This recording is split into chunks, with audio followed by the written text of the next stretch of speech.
அனைவருக்கும் வணக்கம். நம்ம டெய்லியும் ஹிந்தி நியூஸ் பேப்பரில் இருக்கக்கூடிய முக்கியமான செய்திகளை பார்க்குறோம். ஸோ இன்றைக்கி என்ன செய்திகள் இருக்குது அப்படிங்கிறத பார்ப்போம். ஃபர்ஸ்ட் பார்த்தோம்னா நம்ம பிரைம் மினிஸ்டர் மோடி ஃப்ரான்ஸ் வந்து போயிருக்கார். எதுக்காக அப்படின்னு பார்த்தோம்னா first world AI action summit அப்படிங்கிறது நடந்திருக்கு. ஓகேங்களா, அதாவது செயற்கை நுண்ணறிவு சார்ந்த ஒரு மாநாடு உலகளாவிய அளவில் நமக்கு நடந்திருக்கு. சரிங்களா, ஸோ அந்த மாநாட்டில் பங்கேற்கிறதுக்காக தான் நம்ம பிரைம் மினிஸ்டர் வந்து போயிருக்கார். இந்தியா வந்து அந்த மீட்டிங்கோட ஹெட் யார் அப்படின்னு பார்த்தோம்னா ஃப்ரான்ஸ் தான் அதை நடத்துகிறாங்க. அதை வந்து கோச் சேராக யார் இருக்காங்க அப்படின்னு பார்த்தோன்னா இந்தியா வந்து இருக்காங்க. சரிங்களா, இதில் ஒரு முக்கியமான ஸ்டேட்மெண்ட் வந்து சொல்லியிருக்காரு. நமக்கு ஏஐயோட ஒரு முக்கியமான ப்ராப்ளம் அப்படின்னு பார்த்தோம்னா நமக்கு அது வந்து ஜாப்ஸை ரீப்ளேஸ் பண்ணிடும் அப்படிங்கிறது எல்லாருமே சொல்லக்கூடிய ஒரு விஷயம். இருந்தாலும் நம்ம பிரைம் மினிஸ்டர் என்ன சொல்லியிருக்காருன்னா, ஹிஸ்டாரிக்கலி நீங்கள் பார்த்தீங்கன்னா இண்டஸ்ட்ரியல் ரெவல்யூஷன் வந்துச்சு, இந்த மாதிரி பல்வேறு தொழில் புரட்சிகள், தொழில் துறை சார்ந்த கண்டுபிடிப்புகள் நிறையாவே டெக்னாலஜி வந்துட்டே தான் இருக்கு. இருந்தாலுமே பார்த்தோம்னா நமக்கு வேலை வாய்ப்புகள் எங்கேயுமே வந்து குறைஞ்ச மாதிரியே இல்லை அப்படிங்கிறது சொல்லியிருக்கார். அது என்ன ஒரு விஷயத்த சொல்றாரு அப்படின்னா, ஒரு டெக்னாலஜி புதுசா வருது அப்படின்னா அது புது விதமான வேலை வாய்ப்புகளை உருவாக்க தான் செய்யுது அப்படிங்கிறத சொல்லியிருக்கார். அப்ப அதுக்கு தேவையான மாதிரி நம்மளோட ஒர்க் ஃபோர்ஸை ரீஸ்கில்லிங் பண்ணணும் அப்படிங்கிறத சொல்லியிருக்கார். சரிங்களா, ஒரு முக்கியமான ஸ்டேட்மெண்ட், முக்கியமான கண்ணோட்டமும் கூட. சரிங்களா, ஹிஸ்டாரிக்கலி நமக்கு வந்து ஜாப்ஸை வந்து எதுவுமே ரீப்ளேஸ் பண்ணல, புதுசான ஜாப்ஸை கிரியேட் பண்ணுது. அந்த புதுசாக கிரியேட் ஆகிற ஜாப்ஸ்க்கு ஏற்ற மாதிரி நம்மளோட ஒர்க் ஃபோர்ஸை ரீஸ்கில்லிங் பண்ணால் போதும் அப்படிங்கிறத நம்ம பிரைம் மினிஸ்டர் சொல்லியிருக்காரு. சரிங்களா, இன்னொரு முக்கியமான செய்தி நமக்கு எடிட்டோரியலில் இருந்துச்சு. என்ன அப்படின்னு பார்த்தோம்னா நமக்கு ஃபாரஸ்ட் ஃபயர் அப்படிங்கிறத பற்றி கொடுத்துருந்தாங்க.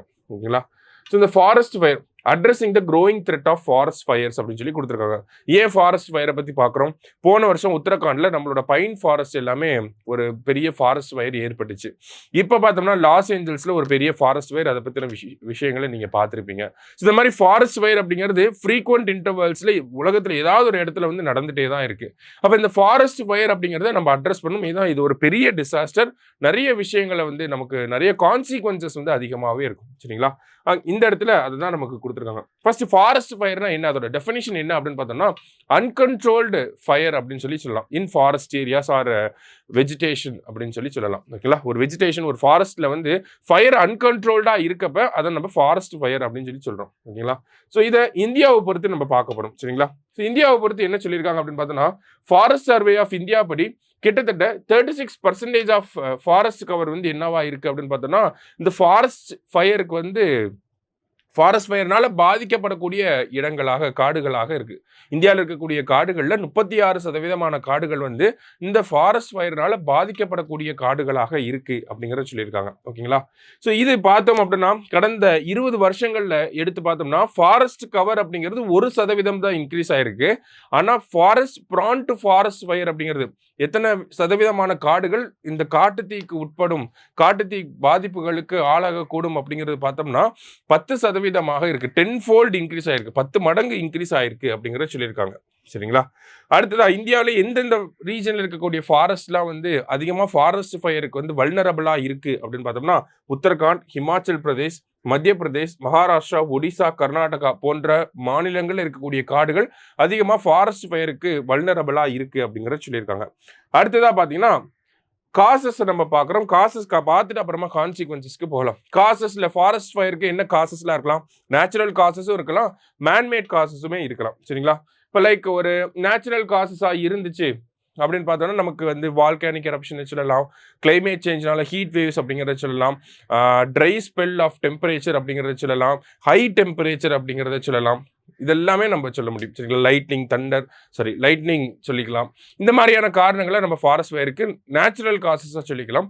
மேன்மேட் காசஸ் அப்படின்னு பார்த்தோம்னா இந்த கேம்ப் ஃபயரு, ஓகேங்களா, அடுத்தது டீஃபாரஸ்டேஷன், இந்த மாதிரியான காரணங்கள் நமக்கு சொல்றாங்க. ஸ்லாஷ் அண்ட் பர்ன் அக்ரிகல்ச்சர் அப்படிங்கிறது ஆக்சுவலி டீஃபாரஸ்டேஷன் அப்படிங்கிற வராது, லேண்ட் கிளியரிங் அப்படிங்கிறதா வந்து. சரிங்களா, விவசாயத்துக்காக நிலங்களை கிளியர் பண்றது. அடுத்தது ஸ்லாஷ் அண்ட் பர்ன் அக்ரிகல்ச்சர், அடுத்தது கேம்ப் ஃபயர்ஸ். இந்த மாதிரியான காரணங்கள்லாம் வந்து நமக்கு ஒரு ஃபாரஸ்ட் ஃபயர் வர்றதுக்கு காரணங்களாக இருக்கு. ஓகேங்களா, ஸோ இதனால என்ன மாதிரியான கான்சிக்வன்சஸ் இருக்கும் அப்படிங்கிறத பார்த்தீங்கன்னா நமக்கு ஃபர்ஸ்ட் ஃபாரஸ்ட் ஃபயர்னா என்ன ஆகும், அங்கே இருக்கக்கூடிய மரங்கள்லாம் எரிஞ்சு போயிடும். அதனால வைல்ட் லைஃப், பயோடைவர்சிட்டி இது எல்லாமே அஃபெக்ட் ஆகும். கார்பன் எமிஷன் வந்து அதிகமாக இருக்கும். அதே மாதிரி மரங்கள் எல்லாமே பார்த்தோம்னா நமக்கு கார்பன் சிங்காக ஆக்ட் ஆகுது. ஓகேங்களா, அட்மாஸ்பியர் இருக்கக்கூடிய கார்பனை வந்து கேப்சர் பண்ணுறதுக்கு உதவிகரமாக இருக்குது. அப்போ அந்த ஒரு ஃபங்க்ஷன் அப்படிங்கிறது தடைப்பட்டு போகும். இதே மாதிரி பார்த்தோம்னா நமக்கு கார்பன் எமிஷன் அப்படிங்கிறதுமே அதிகமாக இருக்கும். ஓகேங்களா, அதுதான் இங்கே கொடுத்துருக்காங்க. இந்தியாவில் ஏற்படக்கூடிய ஃபாரஸ்ட் ஃபயர்னால எவ்வளவு tons of carbon dioxide release ஆகுது அப்படின்னு பார்த்தோம்னா 69 million tons of carbon dioxide annually release ஆகுது அப்படிங்கிறத சொல்லியிருக்காங்க. அப்போ இதை தடுக்கிறதுக்காக அரசாங்கம் ஏதாவது ஸ்டெப்ஸ் எடுத்திருக்காங்களான்னு கேட்டால் எடுத்திருக்காங்க. அதையும் தாண்டி வேற என்ன நமக்கு கான்சிக்வன்சஸ்லாம் இருக்கு அப்படின்னு பார்த்தோம்னா எக்கனாமிக்கலா ஒரு லாஸ் வந்து ஏற்படுது. கிட்டத்தட்ட 1.74 lakh crore வந்து எக்கனாமிக் லாஸா வந்து கால்குலேட் பண்ணி சொல்றாங்க நமக்கு. அதே மாதிரி பார்த்தோம்னா வேற என்ன பிரச்சனைகள்லாம் இருக்கு அப்படின்னு பார்த்தோம்னா வாட்டர் சைக்கிளை வந்து அஃபெக்ட் பண்ணுது. சாயிலோட ஃபெர்டிலிட்டி அப்படிங்கிறது டீக்ரேட் ஆக ஆரம்பிக்குது. அதே மாதிரி ஹியூமன் அனிமல் கான்ஃபிளிக்ட் அப்படிங்கிறது அதிகமாகுது. ஏன் அப்படின்னு பார்த்தோம்னா காடுகள் அழிக்கப்படுறப்ப எரிஞ்சு போறப்ப என்ன ஆகுது, அந்த விலங்குகள் எல்லாமே மனிதர்கள் வாழக்கூடிய பகுதிகள் நோக்கி வர ஆரம்பிக்குது. சரிங்களா, அப்போ சாயில் ஃபெர்டிலிட்டி அஃபெக்ட் ஆகுது, ஹியூமன் அனிமல் கான்ஃபிளிக்ட் அப்படிங்கிறது ஏற்படுது, ஒரு எக்கனாமிக் லாஸ் அப்படிங்கிறதுமே அதிகமா இருக்கு, வாட்டர் சைக்கிள் அஃபெக்ட் ஆகுது. இந்த மாதிரி பல்வேறு கான்சிக்வன்சஸ் இருக்கு அப்படிங்கிறத நம்ம இந்த இடத்துல புரிஞ்சுக்கிறோம். சரிங்களா, அரசாங்கத்தினுடைய திட்டங்கள்னு பாக்குறப்ப national action plan on forest fire அப்படிங்கிறது இருக்கு. அடுத்தது forest fire prevention and management scheme அப்படிங்கிற 2 திட்டங்கள் பிரத்யேகமா இந்த ஃபாரஸ்ட் ஃபயருக்காகவே இருக்கு. அதர் ஸ்கீம்ஸ் டிசாஸ்டர் மேனேஜ்மெண்ட் ரிலேட்டடா பாக்குறப்ப நிறைய கைட்லைன்ஸ்லாம் இருக்கும். Full and full purely forest fire அப்படின்னு பாக்குறப்ப 2 திட்டங்கள், national action plan on forest fire and forest fire prevention and management scheme அப்படிங்கிற ரெண்டு திட்டங்கள் வந்து இருக்கு. ஸோ இதுல இருக்கக்கூடிய இந்த இம்ப்ளிமெண்டேஷன் இருக்கக்கூடிய சேலஞ்சஸ் வந்து நமக்கு கொடுத்துருக்காங்க. ஃபர்ஸ்ட் பார்த்தோம்னா பட்ஜெட் கன்ஸ்ட்ரெயின்ஸ். ஃபாரஸ்ட் ஃபயரை நம்ம அந்த ரிஸ்க் ஏரியாஸை மேப்பிங் பண்ணணும். ஓகேங்களா, அடுத்தது ஏர்லி வார்னிங் சிஸ்டம் கொண்டு வரணும், அலர்ட் சிஸ்டம் அப்படிங்கிறத கொண்டு வரணும். இது எல்லாத்துக்குமே நிதி அதிகமாக தேவைப்படும். ஸோ அந்த நிதி ஒதுக்கீடு அப்படிங்கிறது ஃப்ளக்சுவேட் ஆகிட்டே இருக்குது அப்படிங்கிறத சொல்லியிருக்காங்க. அதிகமாக ஒதுக்குறாங்க, ஒரு சில நேரங்களில் கம்மியாக ஒதுக்குறாங்க. ஸோ இதை நம்ம கரெக்டாக ஒரு சீரான பட்ஜெட்டிங் வந்து இருக்கணும் அப்படிங்கிறத சொல்லியிருக்காங்க. அடுத்தது எக்ஸிஸ்டிங்காக இருக்கக்கூடிய ஃபாரஸ்ட் ஃபயர் அலர்ட் சிஸ்டம் அப்படிங்கிறது அவுடேட்டடாக இருக்குது, அதை நம்ம இம்ப்ரூவ் பண்ணணும் அப்படிங்கிறத சொல்கிறாங்க. நெக்ஸ்ட் பார்த்தீங்க அப்படின்னா நமக்கு ட்ரோன்ஸோட யூசேஜ், டெக்னாலஜியோட யூசேஜை கொண்டு வர சொல்றாங்க.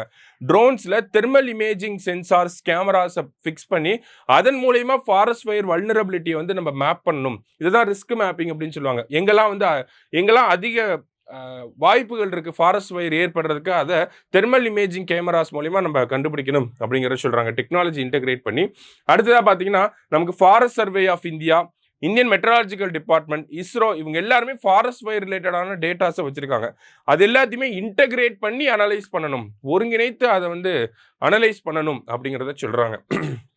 வேற என்ன பண்ணணும் அப்படின்னு பார்த்தோம்னா நமக்கு real time data, local communities இருக்காங்க இல்லையா, இந்த லோக்கல் கம்யூனிட்டிஸ் கிட்ட எங்கேயாவது ஃபாரஸ்ட் ஃபயர் ஏற்பட்டிருக்கு அப்படின்னா உடனே மெசேஜ் மூலியமாவோ இல்லை ஆப் மூலியமாவோ இல்லை ஒரு டோல் ஃப்ரீ நம்பர் மூலியமாவோ இந்த இடத்துல இந்த மாதிரி ஃபாரஸ்ட் ஃபயர் ஆயிருக்கு அப்படிங்கிறத டக்குன்னு இன்ஃபர்மேஷன் ஷேர் பண்ணுறதுக்கு லோக்கல் கம்யூனிட்டிஸோட சப்போர்ட் அப்படிங்கிறதும் தேவைப்படுது அப்படிங்கிற சொல்லியிருக்காங்க. அதான் strength and community forest fire management அப்படின்னு சொல்லி கொடுத்துருக்காங்க. ஓகேங்களா, ஸோ அப்போ இந்த ஆர்டிக்கலை பொறுத்த வரைக்கும் பார்த்தோம்னா ஃபாரஸ்ட் ஃபயர்னா என்ன அப்படிங்கிறத சொல்லியிருக்காங்க.